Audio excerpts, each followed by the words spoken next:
কি দিনকাল পড়লো, হ্যাঁ, বড় মাছের থেকে ছোট মাছের দাম বেশি।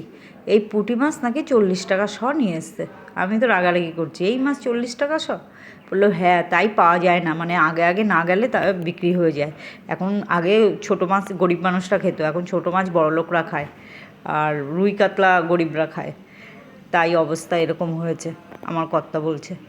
এই দেখো, পুঁটি মাছ নিয়ে এসছে জ্যান্ত একদম, পুঁটি মাছগুলোর তেল আর ডিম ভর্তি।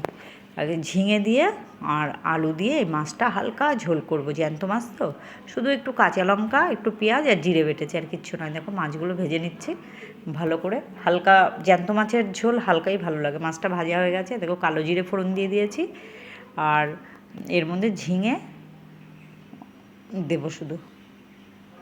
আলু দেবো ভেবেছিলাম, আমার কর্তা বললো আলু দিও না, ওর আলু খাওয়া বারণ আছে, আলু খায় না বেশি। তাহলে ঠিক আছে, তুমি যখন খাবে, তোমার জন্যই যখন এনেছো বিশেষ করে, ওর বড় মাছ খাওয়া একদমই বারণ, তাই ছোট মাছ এখন দেখে দেখে বাজার থেকে নিয়ে আসে। এ দেখো, তো এই মাছটা তোমার ঝিঙেটা দিয়ে দিয়েছি, দিয়ে একটু ভাজা ভাজা করে লবণ হলুদ দিলাম, দিয়ে এবার মশলাটা দেবো, দিয়ে কষিয়ে হালকা একটা মানে ঝোল হবে, একদম গাঢ় কিছু না, সামান্য পরিমাণে লবণ দিয়েছি আমি, বেশি দিইনি। দেখো, দিয়ে এবার তোমরা লবণটা পরিমাণ মতো দেবে, স্বাদ অনুযায়ী দেবে, আমি একটু ওর জন্য কম দিতে হয় আমাকে লবণটা। মশলা বাটি ধোয়া জলটাই দিলাম, আর একটু জল, গরম জল দেবো, দিয়ে ঝিঙেটা নরম একদম সেদ্ধ হয়ে যাবে, একটু 5 মিনিট ঢেকে রাখবো, 5-6 মিনিট। এই দেখো ঝিঙেটা গলেই গেছে একদম।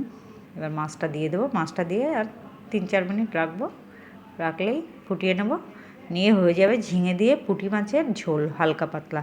তোমরা চাইলে এটা আলু দিতে পারতে, আলু দেবো ভেবেছিলাম, কিন্তু আবার শেষ ফিনিশিং আলুটা দেওয়া হলো না, আলু দিতে না করলো। ও খাবে যেরকম খেতে চেয়েছে সেরকমই করে দিচ্ছি। এই দেখো কত সুন্দর হয়েছে ঝোলটা, এই ঝোলটা দিয়ে গরম ভাত খাওয়া হয়ে যাবে। তোমরা একবার করে দেখতে পারো।